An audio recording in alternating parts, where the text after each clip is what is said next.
আনন্দবাজার পত্রিকার ফ্রন্ট পেজে মমতা ব্যানার্জি বলেছে বিজেপিকে ফন্ডে এনে লড়বো, অর্থাৎ বাংলায় বিজেপিকে আনবো আমি। এ কথা মমতা ব্যানার্জি নিজে বলেছে।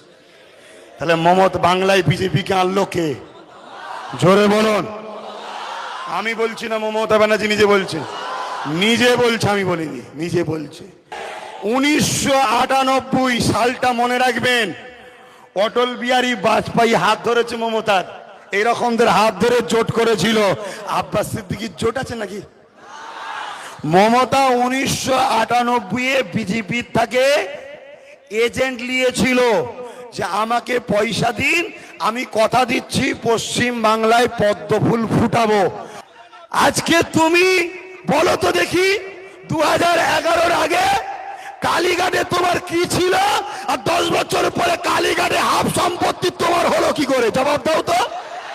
হরিশ্চন্দ্র রোডে দু সাইডে 30-35টা ফ্ল্যাট তোমার হলো কি করে? জবাব দাও তো। করছি, মমতা ব্যানার্জি এনআরসি এনপিআর এর জন্য কিছু করেছে? কোটি কোটি টাকা পাবলিকে শুধু উড়িয়ে পার্টি প্রচার করেছে, রোড শো করেছে। কিন্তু এনআরসি কে যদি কেউ রুকার জন্য সর্বপ্রথম চেষ্টা করে থাকে, ওটা হলো আইএসএফ এর চেয়ারম্যান পীরজাদা নওশাদ সিদ্দিকী করেছে।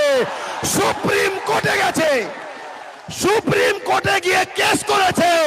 আজও যে বাংলায় এনআরসি হয়নি, আমরা যে ক্যাম্পে যাইনি, এটাই কেসটা চলছে বলে ওটা মমতার কৃতিত্ব নয়, ওটা ইন্ডিয়ান সেকুলার ফ্রন্টের চেয়ারম্যান নওশাদ সিদ্দিকীর কৃতিত্ব।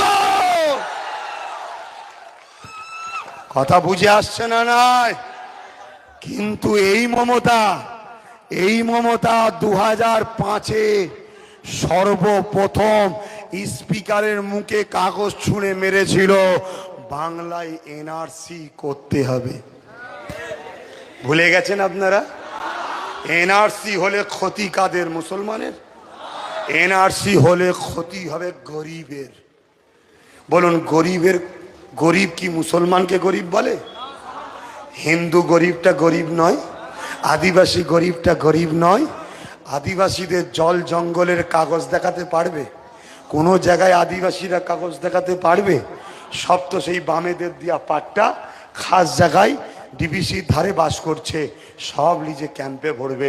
যেটা আসামে হচ্ছে, 15 লক্ষ হিন্দুকে ভরে দিয়েছে। অতএব গরিবদের জন্য এনআরসিটা বিপদ, পয়সাওয়ালাদের জন্য এনআরসির কোনো সমস্যা নয়।